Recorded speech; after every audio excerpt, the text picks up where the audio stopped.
নমস্কাৰ বন্ধুসকল, মই আপোনালোক সকলোকে মোৰ চেনেললৈ স্বাগতম জনাইছোঁ।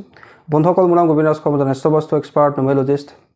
বন্ধুসকল, আপোনালোকৰ সুবিধাৰ্থে মই চেনেলটোত বাস্তুৰ সম্পৰ্কে, সংখ্যাতত্বৰ সম্পৰ্কে, জ্যোতিষৰ সম্পৰ্কে, তাৰ লগতে তন্ত্ৰৰ বিভিন্ন প্ৰয়োগৰ ভিডিঅ'সমূহ ইয়াত আপলোড কৰি থাকোঁ। গতিকে যদিহে আপোনালোকৰ মোৰ চেনেলৰ ভিডিঅ'সমূহ চাই ভাল লাগে, অনুগ্ৰহ কৰি মোৰ চেনেলটো ছাবস্ক্ৰাইব কৰিব, ভিডিঅ'সমূহ লাইক কৰিব, কমেণ্ট কৰিব আৰু যিমান পাৰে শ্বেয়াৰ কৰিব। বন্ধুসকল, আজি মই আপোনালোকৰ লগত এটা বিশেষ বিষয়ক লৈ আলোচনা কৰিম। বিষয়টো আমাৰ জীৱনৰ উন্নতি সমৃদ্ধিৰ কাৰণে অত্যন্ত এটা প্ৰয়োজনীয় বিষয়। গতিকে অনুগ্ৰহ কৰি ভিডিঅ'টো শেষলৈকে চাব, যাতে সম্পূৰ্ণ কথাখিনি বুজি পায়।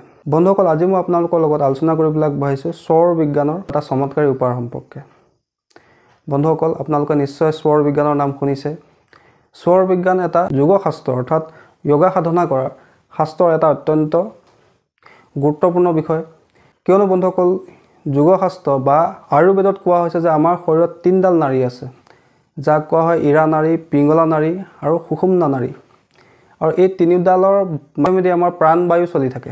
অৰ্থাৎ আমি এই 3ডাল নাড়ীৰ জৰিয়তে আমি উশাহ নিশাহ লৈ থাকোঁ, আমাৰ প্ৰাণবায়ু চলাচল কৰি থাকে। আপোনালোকে এটা কথা মন কৰিব যে আপোনালোকৰ এটা সময়ত কোনোবা এটা নাকৰ ফুটাই দিয়ে উশাহ যায়। আপোনালোকে কেতিয়াবা মন কৰিব। এতিয়াও আপোনালোকে যদি ভিডিঅ'টো চাই আছে, আপোনালোকে চাওক যে আপোনালোকৰ কোনোবা এটা নাকেদিহে আপোনালোকে উশাহ লৈ আছে। এই বাওঁ নাকৰ অংশটোক কোৱা হয় ইৰা নাড়ী, যাক চন্দ্ৰনাড়ী বুলিও কোৱা হয়। আৰু আমাৰ সোঁ নাকৰ উশাহ লোৱা এই অংশটোক কোৱা হয় পিংগলা নাড়ী। আৰু এটা নাড়ী আছে যাক কোৱা হয় সুষুম্না নাড়ী। অৰ্থাৎ কেতিয়াবা কি হয়, কোনোবা এটা সময়ত আমাৰ দুইটা নাকেদি আমাৰ উশাহ প্ৰবাহিত হয়। সেই সময়ছোৱাক কোৱা হয় সুষুম্না নাড়ীৰ সময়। যেতিয়া আমাৰ বাওঁ নাকে উশাহ লৈ থাকোঁ, সেই সময়ছোৱাক কোৱা হয় ইৰা নাড়ীৰ সময়। সোঁ নাকেৰে যেতিয়া আমি উশাহ লৈ থাকোঁ, সেই সময়ছোৱাক কোৱা হয় পিংগলা নাড়ীৰ সময়। আৰু ইৰা নাড়ীক চন্দ্ৰনাড়ী আৰু আমাৰ পিংগলা নাড়ী সূৰ্য নাড়ী বুলি কোৱা হৈছে। আৰু এই স্বৰ বিজ্ঞানৰ প্ৰৱৰ্তক স্বয়ং মহাদেৱ, তেওঁ মা পাৰ্বতীক এই স্বৰ বিজ্ঞানৰ সম্পৰ্কে প্ৰথমে জ্ঞান দিছিলে। এইদৰে বন্ধুসকল, দিনটোৰ কিছু সময়ত আমি বাওঁ নাকেদি উশাহ লৈ থাকোঁ, ইৰা নাড়ীয়েদি আমি উশাহ প্ৰবাহিত হৈ থাকে। কোনোবা এটা সময়ত আমাৰ পিংগলা নাড়ীয়েদি আমাৰ উশাহ প্ৰবাহিত হৈ থাকে। অৰ্থাৎ বেছিকৈ ইৰা আৰু পিংগলা নাড়ীয়ে আমাৰ উশাহ প্ৰবাহিত হৈ থাকে, প্ৰাণবায়ু প্ৰবাহিত হৈ থাকে। বন্ধুসকল, এতিয়া কথা হ'ল এই স্বৰ বিজ্ঞানৰ কি নিয়ম আমি যদি সদায় ফ'ল' কৰোঁ, সেই নিয়মে আমাৰ জীৱনত উন্নতিৰ ক্ষেত্ৰত সহায় কৰিব। সেই নিয়মটোৰ সম্পৰ্কে আমি জানিলোঁ। বন্ধুসকল, যদি আপোনালোকে ৰাতিপুৱা শুই উঠি আপোনালোকে চাব যে আপোনালোকৰ কোনটো নাকেদি উশাহ গৈ আছে। যদি আপোনালোকৰ বাওঁ নাকে উশাহ গৈ আছে, তেন্তে আপোনালোকে বাওঁ হাতখন প্ৰথমে নিজৰ মূৰত 3বাৰ এনেকৈ ঘূৰাব। তাৰপিছত বাওঁ ভৰিটো মাটিত ৰাখি পেলাই ধৰিত্ৰী মাতাক 3বাৰ আপোনালোকে প্ৰণাম কৰিব। তাৰপিছত আপোনালোকে দিনটো আৰম্ভ কৰিব। আৰু যদি কেনেবাকৈ আপুনি শুই উঠিয়ে যেতিয়া আপুনি নিজৰ নাকৰ উশাহ কোনটো নাকেদি গৈ আছে, যদি সোঁ নাকেদি আপোনাৰ উশাহ গৈ আছে, তেন্তে সেয়া জানি ল'ব পিংগলা নাড়ীৰ সময়, অৰ্থাৎ সূৰ্য নাড়ীৰ সময়। সেই সময়ছোৱাত আপোনালোকে নিজৰ সোঁ হাতটো নিজৰ মূৰত 3বাৰ ফুৰাব। তাৰপিছতে আপোনালোকে সোঁ ভৰিটো মাটিত ৰাখি ধৰিত্ৰী মাতাক 3বাৰ প্ৰণাম কৰি আপোনালোকে বিচনাৰ পৰা উঠিব। বন্ধুসকল, এই নিয়মটো যদি আপোনালোকে সদায় ফ'ল' কৰিবলৈ লয়, চাব আপোনালোকৰ জীৱনত লাহে লাহে উন্নতি হ'বলৈ ল'ব। আপুনি কৰ্মত সিদ্ধি লাভ কৰিবলৈ আৰম্ভ কৰিব। অৰ্থাৎ আপুনি দিনটো আৰম্ভণিৰ পৰা পজিটিভ ভাইবছ লাভ কৰিব, পজিটিভ এনাৰ্জি লাভ কৰিব। যিকোনো ধৰণৰ কাম, যেনেকুৱা হাৰ্ডৱৰ্ক কৰিব লগা নহওক কিয়, সেই কামত আপুনি সফল হ'ব পাৰিব। বন্ধুসকল, এনে নহয় যে আপুনি এই কামটো 2 দিন কৰিলে, এদিন কৰিলে ইয়াৰ পৰা আপোনালোকৰ ফল লাভ হ'ব। কণ্টিনিউৱাছলি আপোনালোকে ফ'ল' কৰি যাব। চাব আপোনালোকৰ জীৱনৰ যিখিনি বাধা বিঘিনি আছে, সেই এটা এটাকৈ নাইকিয়া হ'ব। যিয়ে কাম নকৰক কিয়, যি কামতে আপুনি হাত নিদিয়ক কিয়, সেই কাম আপোনাৰ সফল হ'বলৈ ল'ব। কেৱল আপোনালোকে শুই উঠিয়ে চাব যে কোনটো নাকেদি আপোনাৰ উশাহ গৈ আছে। যদি বাওঁ নাকে উশাহ গৈছে, তেন্তে আপোনালোকে বাওঁ হাতখন নিজৰ মূৰৰ ওপৰত 3বাৰ ঘূৰাই বাওঁ ভৰিটো মাটিত ৰাখি 3বাৰ ধৰিত্ৰী মাতাক প্ৰণাম কৰি আপোনালোকে দিনটো আৰম্ভ কৰিব। যদি সোঁ নাকেৰে আপোনাৰ উশাহটো গৈ আছে, তেন্তে আপোনালোকে সোঁ হাতখন নিজৰ মূৰৰ ওপৰত 3বাৰ ফুৰাই নিজৰ সোঁ ভৰিখন মাটিত ৰাখি 3বাৰ ধৰিত্ৰী মাতাক প্ৰণাম কৰি আপোনালোকে দিনটো আৰম্ভ কৰিব। চাব আপোনালোকৰ দিনটো অত্যন্ত পজিটিভ হৈ পৰিব। বন্ধুসকল, তাৰোপৰি যদি আপোনালোকৰ বাওঁ নাকেৰে উশাহ গৈ থাকে, তেন্তে সেইদিনা কিন্তু দিনটো আপোনাৰ বহুত আৰামেৰে যাব। অৰ্থাৎ ইৰা নাড়ীয়েদি যদি আমাৰ নাকৰ উশাহ প্ৰবাহিত হৈ থাকে ৰাতিপুৱা শুই উঠাৰ সময়ত, তেন্তে সেই দিনটো আমাৰ আৰামছে যায়। অৰ্থাৎ আৰামত আমি দিনটো কটাব পাৰোঁ।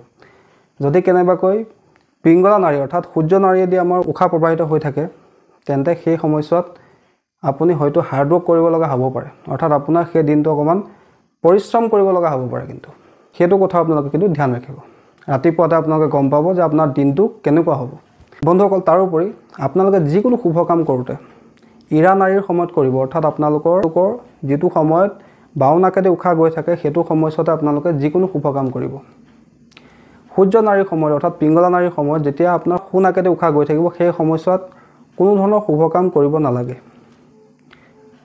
যিকোনো শুভ কাম আপোনালোকে ইৰা নাৰীৰ সময়ত কৰিব অৰ্থাৎ বাও নাকেদি যেতিয়া উশাহ গৈ থাকিব সেই সময়ছোৱাত কৰিবলৈ চেষ্টা কৰিব চাব আপোনালোকৰ সেই কৰ্মত সফলতা লাভ চাব আপোনালোকৰ সেই কামটো সফল হ'ব ধৰি লওক কোনো এখন ইম্পৰ্টেণ্ট ডকুমেণ্টছত আপোনাৰ সাইন কৰিব লগা আছে সেই সময়ছোৱাত আপোনালোকে ইৰা নাৰী প্ৰবাহিত হৈ থকাৰ সময়ত কৰিব যদি কোনো ইম্পৰ্টেণ্ট ব্যক্তিৰ লগত কিবা ইম্পৰ্টেণ্ট কথা থাকে আপোনালোক তেন্তে আপোনালোকে সদায় বাও নাকেদি উশাহ গৈ থকাৰ সময়ত অৰ্থাৎ ইৰা নাৰীৰ সময়ছোৱাত আপোনালোকে ইম্পৰ্টেণ্ট ব্যক্তিৰ লগত কথা পাতিব বা আপোনালোকে কোনো শুভ কাম কৰিব চাব সেই কৰ্মত আপুনি সফলতা লাভ কৰিবই তাৰোপৰি যদি আপোনালোকে কোনো ব্যক্তিৰ লগত ফোনত কথা পাতি আছে আপুনি সু কাণত ফোনটো লৈ কথা পাতি আছে আৰু আপোনাৰ বাও নাকেদি উশাহ গৈ আছে সেই সময়ছোৱাত চাব যে সেই ব্যক্তিজনৰ আপোনাৰ লগত কথা নিমিলিব যুক্তি তৰ্ক পৰ্যন্ত হৈ যাব অৰ্থাৎ আপোনাৰ যিটো সময়ত বাও নাকেদি উশাহ যায় সেই সময়ত আপোনালোকে বাও কাণত ফোন লগাই কথা পাতিব আৰু যেতিয়া আপোনালোকৰ সু নাকেদি উশাহ যায় সেই সময়ত আপোনালোকে নিজৰ সু কাণত ফোনটো লৈ কথা পাতিব চাব সেই ব্যক্তিজনৰ লগত আপোনাৰ কথা মিলিবলৈ ল'ব বন্ধুসকল তাৰোপৰি স্বৰ বিজ্ঞানৰ লগত জড়িত আৰু এটা কথা আপোনালোকক কৈ থওঁ যে যেতিয়া হাজবেণ্ড ৱাইফ বিচনাত শুৱে সেই সময়ছোৱাত সদায় ৱাইফ হাজবেণ্ডৰ লেফ্ট সাইডে শুব লাগে অৰ্থাৎ এই ইৰা নাৰীক অৰ্থাৎ চন্দ্ৰ নাৰীক স্ত্ৰী ৰূপ বুলি কোৱা হৈছে অৰ্থাৎ অৰ্ধনাৰীশ্বৰ ৰূপৰ স্ত্ৰী ৰূপ বুলি কোৱা হৈছে আৰু সদায় সু অংশটো অৰ্থাৎ পিংগলা নাৰীক সূৰ্য নাৰীক পুৰুষৰ অংশ বুলি কোৱা হয় যদি আপোনালোকৰ হাজবেণ্ড ৱাইফৰ মাজত খুব সংঘাত হৈ থাকে আপোনালোকৰ কথা নিমিলে ইজনে সিজনৰ লগত মন নিমিলা হৈ আহিছে লাহে লাহে কথা নিমিলা হৈ আহিছে তেন্তে আপোনালোকে এটা কাম কৰিব যে সদায় ৱাইফ নিজৰ হাজবেণ্ডৰ লেফ্ট সাইডে শুবলৈ ল'ব অৰ্থাৎ ৱাইফক নিজৰ লেফ্ট সাইডে শুবলৈ দিব আৰু নিজে ৱাইফৰ ৰাইট সাইডে শুবলৈ চেষ্টা কৰিব অৰ্থাৎ আপোনালোকে যদি বিচনাত শুৱে তে সেই সময়ছোৱাত আপোনালোকে নিজৰ ৱাইফক লেফ্ট হেণ্ড সাইডে শুবলৈ দিব আৰু নিজে ৱাইফৰ ৰাইট হেণ্ড সাইডৰ ফালে শুব বন্ধুসকল চাব যে লাহে লাহে আপোনালোকৰ যি সম্পৰ্কত ফাট মেলিছিলে সম্পৰ্কবিলাক বেয়া হ'বলৈ ধৰিছিলে সেই সম্পৰ্ক লাহে লাহে ভাল হ'বলৈ ল'ব বন্ধুসকল আৰু এটা কথা আপোনালোকে মন কৰিব মেক্সিমাম পতি পত্নীৰ সংঘাত সেইসকলৰ বেছিকৈ হয় যিসকলৰ ৱাইফ নিজৰ হাজবেণ্ডৰ ৰাইট সাইডে শুৱে আপোনালোকে এইটো কথাও মন কৰিব আৰু হাজবেণ্ড নিজৰ ৱাইফৰ লেফ্ট সাইডে শুৱে তেওঁলোকৰে পতি পত্নীৰ সংঘাত পাৰিবাৰিক সংঘাত দিনক দিনে বৃদ্ধি পায় গতিকে যদি আপোনালোকে বিচাৰে যে আপোনালোকৰ পাৰিবাৰিক সংঘাত নহওক আপোনালোকে সুখে সন্তোষে থাকক আপোনালোকৰ সম্পৰ্ক সদায় মধুৰ হৈ থাকে তেন্তে আপোনালোকে সদায় নিজৰ ৱাইফক আপোনাৰ লেফ্ট হেণ্ড সাইডে ৰাখিব শুৱাৰ সময়ত আৰু নিজে ৱাইফৰ ৰাইট হেণ্ড সাইডৰ ফালে শুবলৈ চেষ্টা কৰিব চাব আপোনালোকৰ সম্পৰ্ক ভাল হ'বলৈ ল'ব বন্ধুসকল আশা কৰিছোঁ আজি আপোনালোকে গম পালে যে আমি স্বৰ বিজ্ঞানৰ জৰিয়তেও আমি নিজৰ জীৱনলৈ কিদৰে উন্নতি কঢ়িয়াই আনিব পাৰোঁ স্বৰ বিজ্ঞানৰ কি কি নিয়ম আমি জীৱনত আমি পালন কৰিব লাগে বন্ধুসকল আশা কৰিছোঁ আজি আপোনালোকৰ এই স্বৰ বিজ্ঞানৰ উপায়কেইটাৰ সম্পৰ্কে জানি ভাল লাগিলে যদি ভাল লাগিলে ভিডিঅ'টো লাইক কৰি দিব কমেণ্ট কৰিব আৰু মোৰ চেনেলটো ছাবস্ক্ৰাইব কৰিব ধন্যবাদ